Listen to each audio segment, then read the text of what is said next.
on s'est fiancés! Puis j'ai réussi à te surprendre. Ça faisait des mois que tu préparais le coup? Ben oui. Je savais pas. Ils font ça dans les blogs, des fois, ils trouvent ça le fun. C'est comme, OK, on se voit plus tard! C'est dégueulasse! Oh, OK, on se voit plus tard! OK, bye! 'Cause I got it all mistaken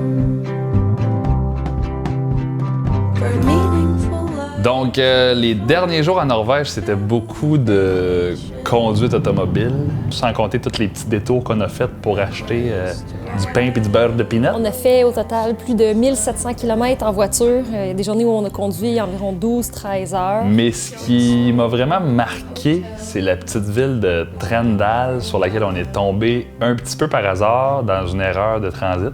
Là, en fait, on voulait aller se renseigner parce qu'on ne savait pas du tout quand était le prochain bateau pour se rendre à Trondheim. Fait qu'on est monté, on a trouvé un petit restaurant. On a parlé au propriétaire qui était là, qui s'appelle Daniel. Et en fait, ce qu'il nous expliquait, c'est que Trondheim est une ville de 10 habitants. We have now 10 people living here all the year. Many summer houses, but it's only 10 people living here then all the year. Yeah, so that's all the people. This place starts in back to the 1700 or before that, but my family has owned the farm since the 1700. I took over in 2010 because then my father died of cancer, and then I took over the place. At least I know my mom is breathing when we talk on the phone. And at least Et il y a quelques années, il y a eu une influenceuse ou une Instagrammeuse qui est allée voir à Trondheim et qui a pris une photo avec une balançoire qui avait été construite pour ses frères et sœurs. Then a famous photographer from US was here and took picture and posted it on Instagram. And after 1 week, it had 1 million likes. And now people coming from all over the world to look at the swing and take pictures. loved before, and I know that I have, that I know that my house could burn down to the ground tomorrow.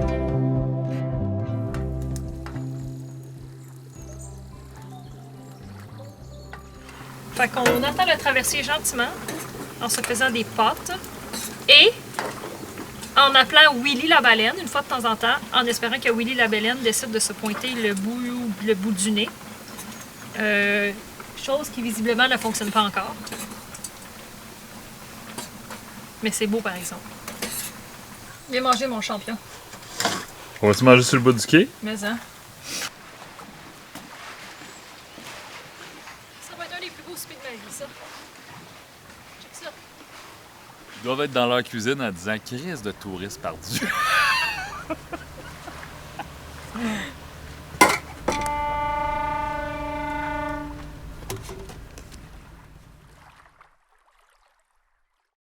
Donc, on me confirme à l'oreille qu'il sera possible de faire du paddleboard sur le lac glaciaire qui s'appelle Lovatnet! Lovatnet.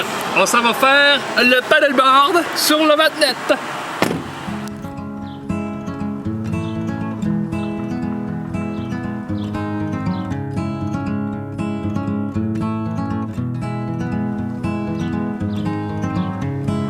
Oh, I want your love.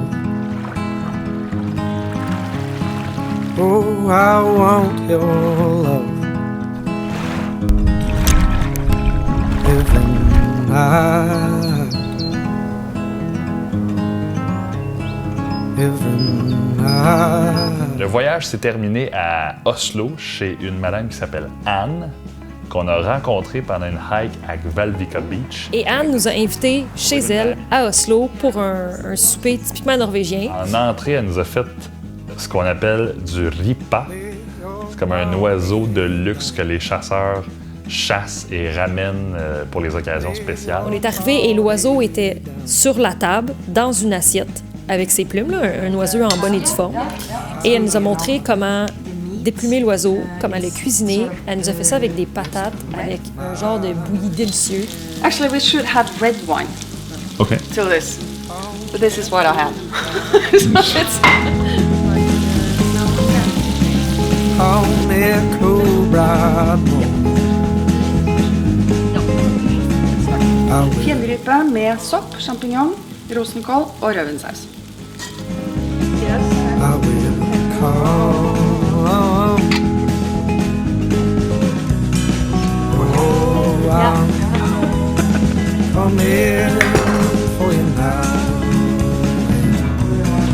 Oh, I'll come in for you now.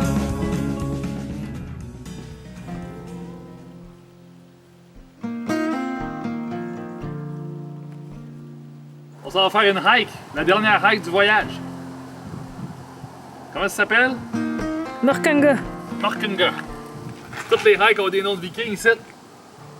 Fait qu'on va s'étirer comme des vikings. Ça, c'est du twerking, c'est pas de l'étirement. Let's go! Et Dominique, dans sa tête, avait un plan. Et moi, je n'étais pas consciente de ce plan. Et Dominique était assez à cheval et décisif. Il voulait vraiment monter la montagne. Et là, moi, c'était hors de question que ce véhicule-là bouge tant et aussi longtemps que j'avais pas demandé ma blonde en mariage.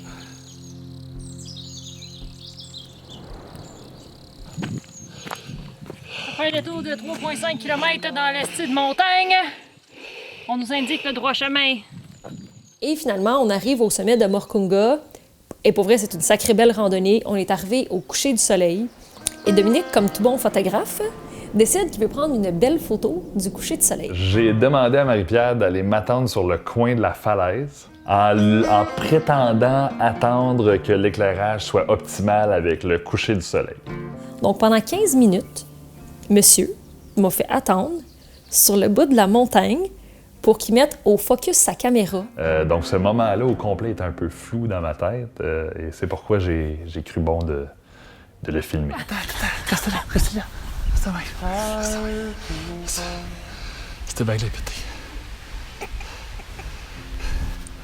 Qu'est-ce que tu fais? Fait que je vais t'en donner une autre. Non.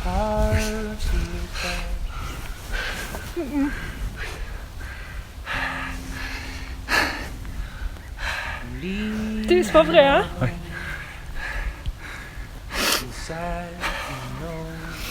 Viens. Allô, bébé?